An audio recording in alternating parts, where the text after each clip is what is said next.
Saya mulai dulu dengan tadi soal alpa. Ya. Alpa itu punya makna lalai.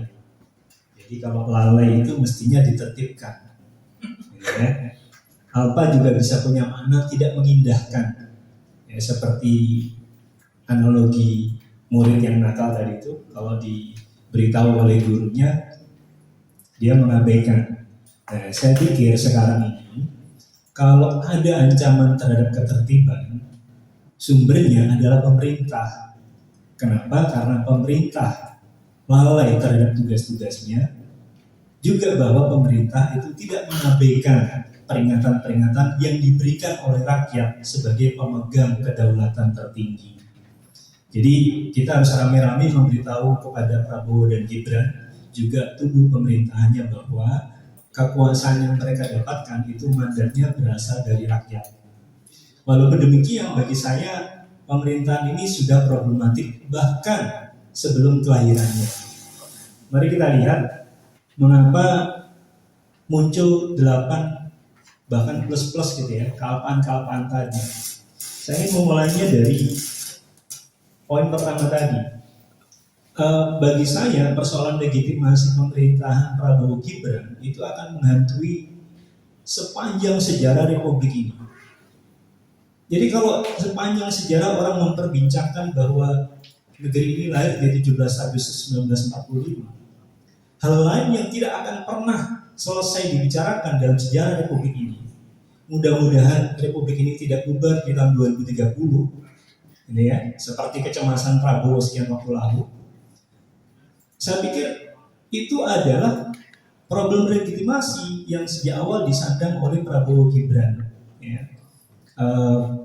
Nggak habis-habis kita membicarakan putusan 90 tahun 2023 dari MK gitu ya. Nah, konsekuensi dari problem legitimasi itu adalah bahwa kebijakan-kebijakan yang diambil oleh Prabowo Gibran itu punya utang terhadap bagaimana mereka bisa lahir sebagai sebuah pemerintahan. Harus diingat bahwa putusan itu muncul sebagai sebuah bentuk kolusi di antara lembaga-lembaga negara dan kekuatan-kekuatan politik terpenting pada saat itu yang masih berkuasa hingga hari ini. Apa akibatnya? Problem legitimasi yang diidap oleh Prabowo Gibran itu menuntut mereka untuk mengembalikan utang-utang mereka pada dukungan-dukungan politik yang sebenarnya juga tidak legitim, yang diberikan oleh kekuatan-kekuatan utama politik, sehingga kita mendapati sebuah kabinet yang begitu bukan gagah ya, tapi apa namanya itu ya, over gitu ya, berlebih ya. Kabinetnya isinya 100 lebih menteri, yang jelas itu membebani keuangan negara. Jadi kalau ada yang harus mengeluh dengan situasi hari ini, yang punya hak mengeluh adalah rakyat, dan di antara sumber beban negara itu sejak awal diberikan oleh pemerintahan ini, salah satunya karena postur kabinetnya yang berlebih. Yang kedua, selain problem legitimasi, kabinet yang sama itu juga punya problem inkompetensi. Jadi kita punya menteri-menteri dan wakil menteri, ya, juga pejabat-pejabat negara selevel menteri yang tidak kompeten. Ya, nggak perlu sekolah tinggi-tinggi ya untuk bisa mengatakan bahwa menteri-menteri kita menjadi bahan cemoohan di media sosial. Ya, yang barusan muncul Menteri Pariwisata kesulitan untuk menjawab pertanyaan DPR misalnya, ya, yang bagi saya itu nggak lucu juga gitu ya. Kita punya wakil menteri perumahan yang alih-alih ngurusi bagaimana orang kesulitan untuk mengakses rumah yang layak huni, tapi muncul sesekali di media nasional hanya untuk menanggapi kritiknya Ray Rangkuti gitu ya. Jadi saya nggak ngerti gitu ya, wamen perumahan kok jadi urusannya adalah menertibkan pengamat gitu ya. Itu persis menunjukkan inkompetensi ya. Kita punya juru bicara atau apa sekarang, kantor komunikasi presiden ya. Kantor komunikasi presiden yang diminta untuk mengumpulkan video MBG itu, aduh, saya aja nggak pernah melakukan tugas semacam itu ya. Jadi bagaimana mungkin negara ya yang pembiayaan pemerintahnya disokong oleh pajak, ya, tapi pejabat-pejabat negara pekerjaannya hanya hal-hal sepele semacam itu gitu ya. Sekalinya Kodari muncul di media hanya untuk menanggapi tentang upaya untuk menekan pengamat. Ya. Sesuatu yang saya pikir menunjukkan, nah ini poin ketiga. Poin ketiga itu ignoransi, ketidakpedulian. Jadi kalau Kodari yang adalah dulunya seorang pengamat, ya, hari ini diberi tugas sebagai bagian dari komunikasi presiden, lalu muncul ke media hanya untuk bilang bahwa pengamat perlu diterapkan, saya pikir ada persoalan besar terkait dengan ignoransi, nggak peduli. Ya. Saya punya problem dengan mata, gitu ya. Jadi kalau saya nggak pakai kacamata itu pandangan saya nggak jelas. Nah, pemerintah sekarang itu pandangannya nggak jelas. Saya menyebutnya sebagai political myopia, ya, myopia politik. Pemerintah kita itu mengalami myopia politik. Mampu melihat dirinya dengan baik, tetapi tidak mampu melihat yang lain secara sama baiknya. Apa akibatnya? Yang lain itu dianggap sebagai tidak mau bekerja sama, yang lain itu dianggap sebagai pengganggu, gitu ya. Yang lain dianggap sebagai ingin melakukan makar, gitu ya. Saya harus mengatakan begini ke Prabowo ya. Hati-hati untuk mengatakan bahwa mereka yang tidak mau bekerja sama dengan pemerintah itu berarti buruk. Ya, harus tahu bahwa nomor satu, tidak semua orang ada di dalam pemerintahan. Ya, pemerintahan kita isinya 100 lebih menteri itu. Jadi kalau jumlah penduduk kita berapa? 280 juta lebih ya. Itu artinya jauh lebih banyak yang bukan menjadi bagian dari pemerintahan. Dan barangkali ini juga sebuah wake up call ya bagi kekuatan di DPR yang tidak menjadi bagian pemerintahan. Hati-hati ibu bapak, Anda semua dianggap tidak kooperatif dengan pemerintah.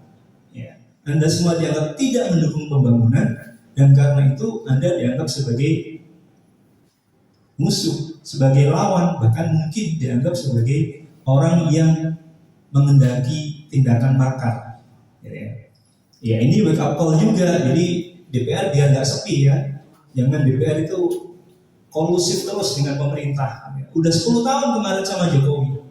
Masa sekarang nggak punya ambisi politik gitu ya. Saya khawatir kalau ambisi tertinggi politiknya AHY adalah mendukung Prabowo. Saya khawatir kalau ambisi politik tertinggi dari ketua-ketua partai politik adalah mendukung kepresidenan Prabowo. Anda semua harus punya ambisi. 2029 nggak jauh gitu ya. Tapi kalau sekarang yang Anda lakukan tidak lebih daripada puja-puji terhadap Prabowo, ya itu persis menunjukkan tadi inkompetensi sekaligus ignoransi. Jadi ketidakmampuan sekaligus juga ketidakpedulian. Ya. Yang berikutnya, mari kita lihat bahwa pernyataan-pernyataan yang disampaikan oleh Prabowo itu justru lebih banyak menimbulkan kecemasan dalam masyarakat kita. Saya pikir ada hal yang kontradiktif dalam pernyataan banyak sekali yang disampaikan oleh Prabowo. Saya ambil pernyataan terkininya. Nomor 1, Prabowo menyatakan berdasarkan laporan para menteri bahwa semuanya aman-aman saja. Saya nggak paham dengan yang disebut aman-aman saja. Di mana-mana orang kesulitan ya mengeluhkan harga bahan pokok yang semakin lama semakin meningkat. Di mana-mana orang mengeluhkan bagaimana kualitas pendidikan kita menjadi begitu rendah bahkan di antara negara-negara di Asia Tenggara. Tapi presiden lebih sibuk ngurus makan, bukan berarti makan itu nggak penting gitu ya. Tapi kalau carut-marut soal MBG membuat presiden terus-menerus bersikap defensif, itu artinya ada yang salah dengan cara pandang presiden. Kemungkinannya dua. Kemungkinan pertama, presiden menerima hanya laporan baik-baik saja dari para pembantunya. Atau kemungkinan kedua, seperti yang disampaikan oleh presiden bahwa dirinya adalah orang yang keras kepala. Ya.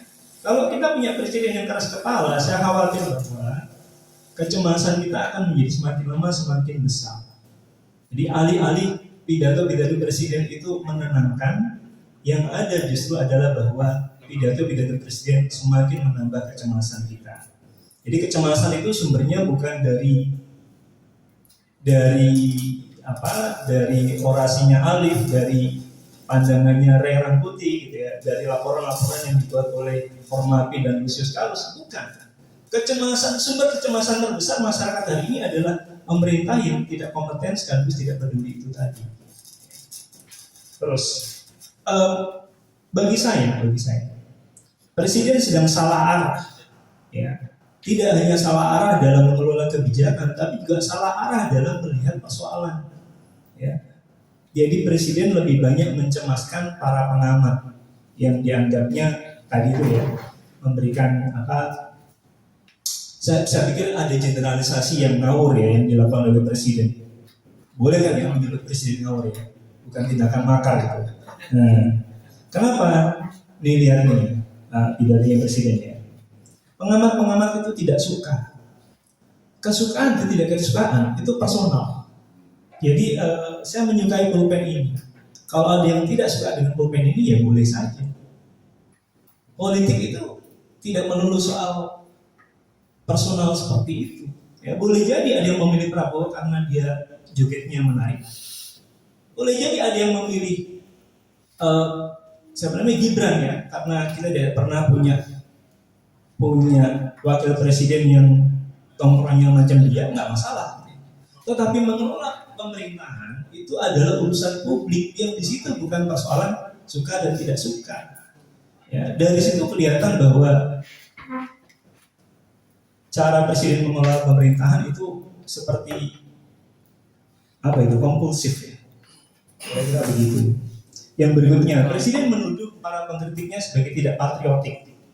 Ini juga lagi-lagi salah alamat. Ya.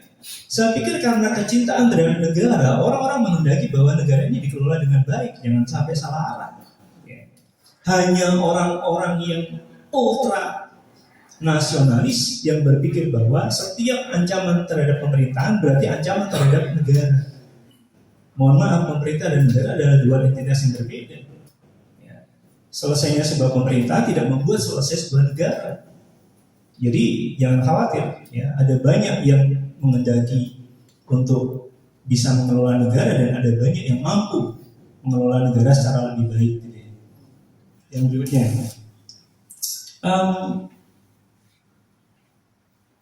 mereka merasa kalah dan tidak punya kekuasaan lalu didanai oleh koruptor. Nah, lagi-lagi ini tidak pada tempatnya gitu ya. Jadi menuduh bahwa setiap yang melakukan kritik terhadap pemerintah sebagai pihak yang kalah, yang nggak punya kekuasaan betul gitu ya. Tapi yang punya negara ini bukan hanya yang berkuasa, jauh lebih banyak yang tidak berkuasa yang tadi saya katakan. Lalu siapa yang perlu diwaspadai? Saya harus katakan pada Prabowo bahwa yang perlu diwaspadai itu bukan pengamat-pengamat. Ya, pengamat-pengamat tidak punya ambisi politik berlebih ya untuk membuat sebuah pemerintahan jatuh hanya gara-gara tidak suka. Ya, tapi pengamat-pengamat peduli pada arah bagaimana negara ini dikelola. Siapa yang perlu diwaspadai? Ada dua bagi saya. Yang nomor satu, kelihatan tadi ya bahwa Prabowo merasa semuanya baik-baik saja. Apa penyebabnya? Tadi saya katakan karena di samping kanan kiri Prabowo menempatkan para penjilat dan para pendengung. Ya, yang mengalami miopia itu tadi. Jadi kalau Anda dikelilingi oleh para penjilat dan para pendengung, tentu saja Anda merasa semuanya baik-baik saja gitu ya. Karena sebenarnya sumber ketidakbaik-baik saja itu adalah diri Anda sendiri. Yang kedua yang perlu diwaspadai oleh saya berulang-ulang keliru menyebut Prabowo dan Jokowi karena berulang-ulang juga Prabowo menyebut bahwa dirinya adalah penerus Jokowi gitu. Iya, itu kan menunjukkan kekerdilan Prabowo gitu ya di hadapan Jokowi. Iya. Nah begini, pemerintahan Prabowo itu dikelilingi oleh serigala-serigala. Ya. Saya nggak yakin Prabowo paham itu karena kalau dikelilingi para penjilat ya nggak dikasih tahu. Serigala-serigala itu yang harus diwaspadai oleh Prabowo karena mereka siap menerkam setiap saat. mereka siap melemahkan Prabowo setiap saat dan kalau perlu merebut kekuasaannya setiap saat. Yang jelas bahwa serigala itu namanya bukan Saiful Mujani, ya, karena tidak punya kekuatan politik di DPR, gitu ya, tidak punya ambisi politik yang berlebih yang tadi saya katakan. Nah, situasi sekarang itu menunjukkan bahwa kebebasan makin lama makin merosot. Ya. Saya jadi ingat di tahun 1997 menjelang kejatuhannya Soeharto mengatakan siapapun yang bertindak melawan konstitusi akan saya gebuk. Pernyataan Soeharto itu mengindikasikan dua hal. Nomor satu, dia mengatasnamakan konstitusi untuk membenarkan tindakan-tindakan dirinya yang tidak konstitusional. Nomor dua, dia khawatir setengah mati bahwa siapapun yang kritis terhadap dirinya itu berarti berusaha untuk melakukan pukulan begitu keras terhadap dirinya. Ya.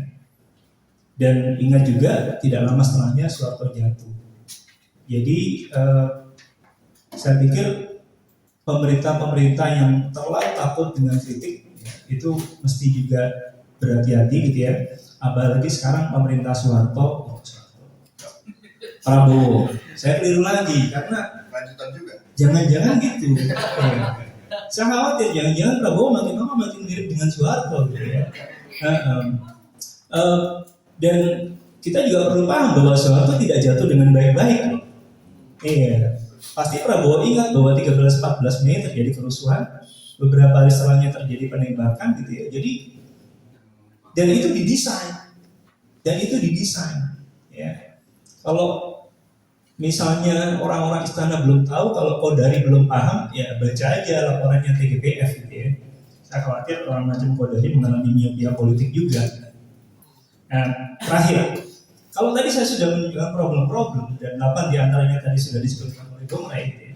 Pertanyaannya apa solusinya? Saya pikir kalau teman-teman mau, pertanyaan itu jauh lebih bisa dijawab oleh Profesor Saiful Mujani. Terima kasih.